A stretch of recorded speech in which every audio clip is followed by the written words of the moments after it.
Assalamualaikum warahmatullahi wabarakatuh. Selamat pagi Baraya Priangan. Kembali lagi bersama saya Rifda Zudia di program Ulas Berita pada edisi Jumat 14 Februari 2025.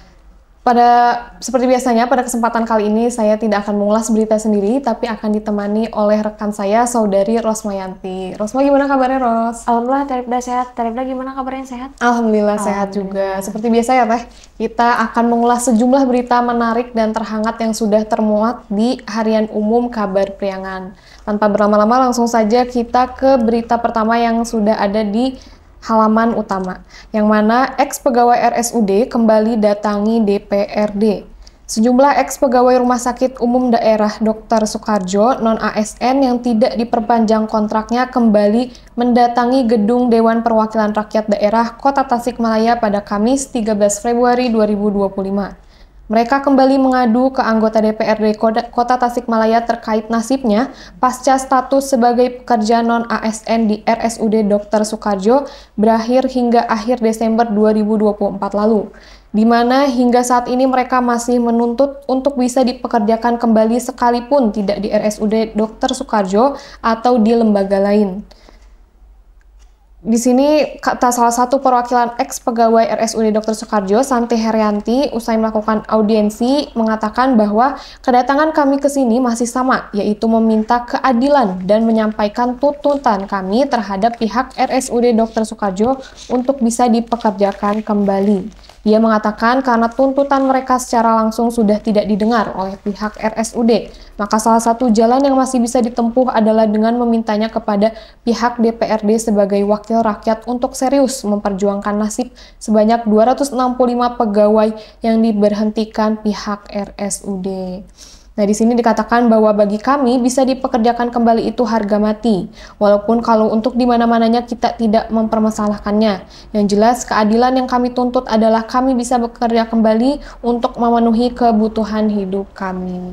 Ya Teh, ini memang tempo hari ini sempat ramai ya Teh untuk berita ini, karena ya memang pegawai RSUD ini dikeluarkan ya Teh, dikeluarkan ini tanpa alasan yang konkret mungkin ya Teh. Betul. Nah ini makanya mereka ini salah satu ex pegawai RSUD ini mengadukan nasibnya ke DPRD untuk meminta haknya kembali, karena memang namanya manusia hidup itu memang memerlukan ini ya mata pencaharian. Betul. Nah dengan dikeluarkan ini bagaimana nasib-nasib masyarakat yang memang sudah tidak memiliki pekerjaan gitu ya Teh. Nah semoga kedepannya ini bisa menjadi pertimbangan kembali ya, agar bisa yang non ASN ini bekerja kembali sebagaimana mestinya gitu ya Teh. Oke, boleh lanjut mungkin Teh ke berita selanjutnya. Tarifda, kita lanjut ke wilayah Kabupaten Tasikmalaya, Baraya.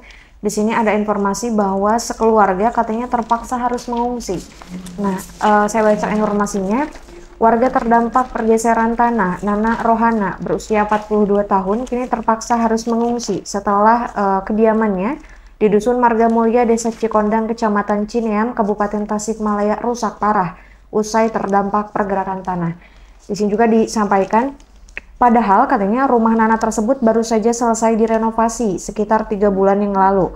Namun, kini rumahnya sudah tak bisa dihuni akibat mengalami retakan cukup banyak dan dikhawatirkan ada hal buruk yang akan terjadi. Dia pun heran katanya, sudah puluhan tahun keluarganya tinggal di kampung tersebut, namun baru kali ini terjadi pergerakan tanah. Di sini juga disampaikan bahwa rumah salah satu warga itu merupakan salah satu dari 33 rumah di kampung tersebut yang kian terdata mengalami kerusakan. Namun ia juga mengaku saat kejadian dirinya mendengar suara retakan di rumahnya dari bagian atap dan dinding rumah. Kejadian pergerakan tanah ini di kampungnya terjadi sejak beberapa waktu lalu, dan jumlah rumah yang terdampak pun setiap harinya terus bertambah. Pergerakan tanah diduga berlangsung pada malam hari katanya. Nah, Baraya Priangan TV lagi-lagi kita mendengar informasi tentang musibah ya. Kadangkala banjir gitu ya, kebakaran, longsor, dan hari ini kita menemukan informasi tentang musibah dari pergerakan tanah yang terjadi di wilayah Dusun Marga Mulia, Desa Cikondang, Kabupaten Tasikmalaya ya.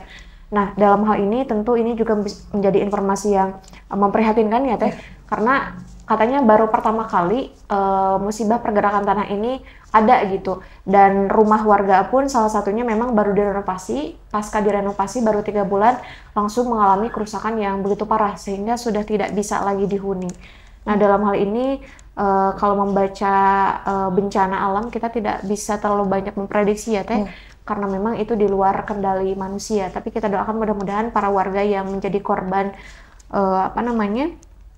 musibah pergerakan tanah ini mudah-mudahan bisa cepat direlokasi atau diatasi gitu, sehingga korban-korban yang katakanlah terdampak dari pergeseran tanah ini bisa mendapatkan tempat hunian yang layak. Untungnya tidak ada korban jiwa gitu ya Tripta di dalamnya. Lanjut Tripta. Oke, kita lanjut ke berita selanjutnya, datang dari wilayah Garut, yang mana diduga akibat konsleting listrik 3 rumah warga di Cikelet hangus terbakar. Kebakaran hebat melanda 3 rumah warga di Kampung Sawah Bera, Desa Tipar, Kecamatan Cikelet, Kabupaten Garut pada Rabu malam sekitar pukul 20.00 waktu Indonesia Barat. Peristiwa ini menghanguskan 2 rumah semi permanen dan 1 rumah permanen, menyebabkan kerugian material hingga ratusan juta rupiah. Kapolsek Cikelet Ibtu Aktas Komalsyah menyampaikan kebakaran diduga dipicu oleh konsleting listrik di rumah Rofik yang berusia 53 tahun, salah seorang atau penghuni rumah semi permanen. Percikan api dari konsleting tersebut mengenai material kayu dan bambu di atap rumah, sehingga api dengan cepat membesar dan menyebar ke bangunan lainnya. Warga setempat menurutnya telah berusaha memadamkan api dengan bergotong royong, namun keterbatasan alat pemadam, minimnya sumber air, serta kondisi musim kemarau membuat api sulit dikendalikan. Akibatnya imbuh Aktas, 2 rumah terbakar habis, sementara rumah milik Junaidi nyaris hangus. Meski mengalami kendala berkat kerja keras warga, api berhasil dipadamkan sebelum meluluh lantahkan rumah Junaidi lebih parah lagi. Ia juga mengaku sangat bersyukur karena peristiwa ini tidak sampai menimbulkan korban luka maupun meninggal dunia. Sedangkan nilai kerugian materi yang timbul akibat peristiwa tersebut berdasarkan hasil pendataan di lokasi diperkirakan mencapai 195 juta. Aktas menyebutkan setelah menerima laporan kejadian, pihaknya langsung datang ke TKP dan melakukan olah tempat kejadian perkara. Polisi juga telah mendata saksi-saksi dan mengumpulkan bukti-bukti untuk memastikan penyebab pasti kebakaran. Ia pun mengimbau masyarakat untuk lebih berhati-hati dalam menggunakan instalasi listrik. Pastikan instalasi dalam kondisi baik dan tidak ada potensi kebakaran, terutama di musim kemarau seperti sekarang yang sangat rentan. Ya, membaca berita ini Barai Priangan memang lagi-lagi ini musibah ya, kecelakaan yang memang di luar kendali kita sebagai manusia. Nah, kita sebagai masyarakat itu perlu didahulukan kewaspadaan atau kehati-hatian, apalagi yang bersangkutan dengan listrik ya. Kita harus rajin maintenance perawatan ya terhadap listrik-listrik, alat-alat yang ada di rumah agar tidak menyebabkan kerugian di masa yang akan datang gitu. Apalagi dikorelasikan dengan cuaca sekarang ya. Ternyata di Garut ini kemarau gitu Teh. Nah, jadi sangat rentan terhadap musibah-musibah seperti kebakaran ini ya Teh. Alhamdulillahnya dengan berita ini tidak ada korban jiwa Teh. Tidak ada korban jiwa, dan kita doakan semoga ke depannya ini minim musibah kecelakaan yang dapat menimpa kita gitu ya Teh. Oke, boleh dilanjut Teh. Dan sama tadi di sini juga masih serupa, bahkan di data sepanjang tahun 2024 ini memang sudah terjadi 130 kebakaran dan memang kerugian materi itu mencapai 9,6 miliar nih Baraya. Sangat memprihatinkan sekali ya Tripda di 2024 ini, dan mudah-mudahan di 2025 kita menemukan banyak informasi yang lebih menggembirakan ya. Lanjut di daerah Ciamis. Di sini saya menemukan informasi untuk lolos ke Liga 2 Indonesia 2025-2026, PSGC harus menangi 2 sisa laga babak 6 besar katanya. Saya bacakan informasinya. Target PSGC Ciamis menjadi tim promosi lolos ke Liga 2 Indonesia musim mendatang. Masih terbuka lebar Laskar Singacala, masih menyisakan 2 kali pertandingan lagi dalam babak 6 besar Liga Nusantara 2024-2025. Di sini juga disampaikan, Asisten pelatih PSGC, Diki Aditya mengatakan masih ada harapan dan peluang agar PSGC meraih tiket promosi ke Liga 2 Indonesia 2025-2026. Saatnya meskipun saat ini hanya mengantongi 1 poin, tapi masih mempunyai 2 kesempatan pertandingan lagi. Karena itu, kalau 2 pertandingan nanti bisa menang, berarti PSGC mendapatkan 7 poin. Sebelumnya dalam Liga pertama di Stadion Galuh, PSGC ditahan imbang katanya oleh Tornado PC skor 1-1. Sedangkan dalam pertandingan kedua kalah di kandang Persekabas skor 2-1. Di sini juga disampaikan, namun katanya lanjut dari pelatih menyampaikan jika hasil pertandingan Persekabas versus Tornado PC di Solo, Jawa Tengah dimenangi Tornado FC, hal itu menjadikan langkah PSGC lebih ringan. Nah, membaca informasi dari dunia persepak bolaan ini Baraya memang selalu banyak hal yang menarik ya, karena memang dunia sepak bola ini adalah dunia yang sangat banyak sekali ya digemari oleh para kaum laki-laki, bahkan dari usia dini ya, masih anak-anak itu sudah senang sekali bermain sepak bola. Apalagi di informasi episode sebelumnya kita juga sempat menyampaikan bahwa PSGC ini memang sempat punya skor yang imbang gitu, dan di sini juga disampaikan PSGC punya peluang ke depan ketika masih ada pertandingan yang belum dilaksanakan. Nah, mudah-mudahan kita doakan PSGC ini nanti ke depan bisa istilahnya memberikan kesempatan untuk bisa berpeluang maju ke babak berikutnya gitu. Karena memang tidak dipungkiri dari dunia sepak bola ini selalu membawa banyak prestasi, tidak hanya untuk di lokal tapi juga di tingkatan nasional gitu. Oke, lanjut Teh Rifdah. Ya, baik, lanjut ke berita selanjutnya. Ini dari wilayah Kota Tasikmalaya, yang mana bus gunakan klakson telolet bakal ditilang. Satuan Lantas Polres Tasikmalaya Kota mengimbau penyedia jasa transportasi umum agar tidak menggunakan klakson telolet, sebab penggunaan klakson telolet yang selama ini dinanti anak-anak di jalanan disinyalir dapat memengaruhi fungsi rem bus sehingga bisa menyebabkan remblong dan terjadi kecelakaan fatal. Menurut Kasat Lantas Polres Tasikmalaya Kota AKP Riki Kustiawan menegaskan pihaknya akan melakukan penilangan terhadap kendaraan yang menggunakan klakson itu. Ia mengatakan klakson akan dihasilkan oleh angin dan angin tersebut diambil dari angin dari sistem rem. Kata dia, usai pemeriksaan kelaikan kendaraan di Pool Bus Budiman. Makanya pihaknya akan mengambil langkah tegas bila ditemukan, tentu akan kami tindak dengan dilakukan tilang. Sementara itu, Kepala UPT Pengujian Dinas Perhubungan Kota Tasikmalaya RD Rahmat membenarkan dampak klakson telolet terhadap fungsi rem. Menurut dia, suara nyaring yang dihasilkan bersumber dari tekanan angin sistem pengereman. Penggunaan klakson telolet yang tak terkontrol bisa menyebabkan gagal fungsi rem. Dia mengatakan bahwa makanya kami melarang telolet bisa mengurangi tekanan angin rem sehingga mengurangi fungsi pengereman itu sendiri. Tak heran dalam pemeriksaan kelaikan kendaraan itu, penggunaan klakson telolet itu menjadi salah satu sasaran pemeriksaan kelaikan kendaraan atau rem cek. Selain memeriksa kelaikan kendaraan, petugas gabungan juga memeriksa kondisi kesehatan sopir bus. Pemeriksaan dilakukan oleh tim Dokpol Polres Tasikmalaya Kota. Sementara itu, sejumlah masyarakat menanggapi beragam atas rencana penindakan tilang bagi bus yang menyalakan klakson telolet.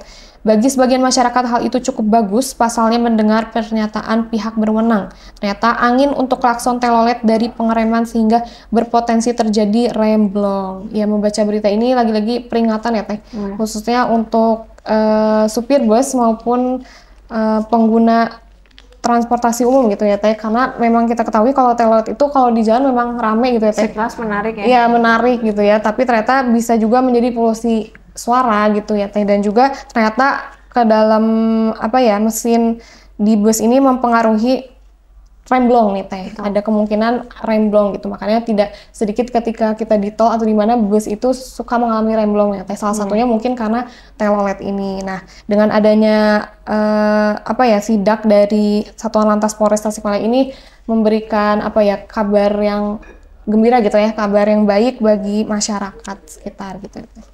Boleh dilanjut mungkin Teh ke berita terakhir? Teh Rifdah, iya betul. Ini adalah berita terakhir Baraya di wilayah Banjar Pangandaran. Saya menemukan informasi yang cukup ini juga ya. Jika pelaku ada etikat baik dan meminta maaf, korban penganiayaan WNA di Pangandaran siap berdamai katanya. Saya bacakan informasinya. Seorang pria tua di Pangandaran yang diduga menjadi korban penganiayaan oleh warga negara asing atau WNA dalam kecelakaan menyampaikan harapannya katanya. Lansia tersebut bernama Nasimun, warga dusun Karangsalam RT 4 RW 5 Desa Pananjung Kecamatan Pangandaran Kabupaten Pangandaran. Di sini disampaikan bahwa Nasimun mengatakan katanya permasalahan yang dialaminya atas dugaan penganiayaan yang melibatkan warga negara asing dalam kecelakaan di Jalan Kidang Pananjung Desa Pangandaran pada Minggu kemarin disampaikan atau diserahkan kepada pihak penegak hukum, yakni Polres Pangandaran. Saat ditemui di rumahnya, pria Parubaya itu mengatakan bahwa kondisi kesehatannya sudah mulai pulih. Pasca terjadinya kecelakaan tersebut, ia pun mengatakan akan membuka lebar pintu maaf apabila ada itikat baik dari WNA yang datang ke rumahnya untuk menyampaikan permohonan maaf. Di sini juga disampaikan katanya ia juga mendoakan agar diberikan rezeki yang lebih dari Allah Subhanahu wa taala kepada pihak keluarga WNA yang telah membantu meringankan biaya pengobatan dirinya hingga sembuh dan sekarang sudah proses pemulihan katanya. Nah, mendengar informasi barusan Baraya, karena memang mungkin ini juga menjadi salah satu hal yang belum usai ya kalau menurut saya, karena belum ada titik temu dari pasca kejadian penganiayaan tersebut dari warga negara asing ke salah satu warga di daerah Pangandaran gitu. Dan pihaknya katanya sudah melapor juga. Termasuk ini juga menjadi salah satu pelajaran sebetulnya ya dari informasi yang barusan untuk kita semua, ketika ada satu kejadian yang itu berupa hal buruk memang disebabkan oleh misalkan kelalaian ataupun yang disengaja, tentunya harus diakhiri dengan permohonan maaf agar terjadi keenakan antar kedua belah pihak gitu, sehingga tidak menimbulkan hal yang serupa sampai ada harapan untuk bisa menerima itikat baik dari pelaku gitu. Oke, Karibda, lanjut kita ke ragam iklan ya. Seperti biasa ya, ini Baraya Priangan, kita di lembar terakhir dari harian umum ini ada ragam iklan, yang mana di ragam iklan ini menyediakan sejumlah jasa ya Teh, jasa produk seperti gadget, atau bursa, mebel, dan lain-lainnya. Nah, untuk Baraya Priangan nih yang mau mengiklankan produk atau jasanya itu bisa hubungi kontak person yang sudah tertera di harian umum Kabar Priangan. Dan juga nih untuk Baraya Priangan, Priangan TV ini menyediakan jasa live streaming ya Teh. Betul. Live streaming dan juga podcast. Jadi Baraya Priangan yang ingin mengiklankan acaranya atau meramaikan, mempromosikan acara maupun produknya itu bisa hubungi kontak person ya, tim kami, CP kami yang ada di Priangan TV. Dan seperti biasa, sejumlah berita menarik dan terhangat lainnya bisa dicek di portal kita, Priangan TV, maupun media sosial kita, ada X, YouTube, Instagram, dan juga Facebook. Nah, seperti biasa, ya, insya Allah ulas berita ini selalu ada di tiap harinya. Nah, kita sampai bertemu lagi di episode berikutnya ya. Saya Rifda Zudia, mohon maaf atas segala salah dan kekurangan. Saya Rifda Zudia pamit undur diri. Saya Rohmari pamit undur diri. Wassalamualaikum warahmatullahi wabarakatuh.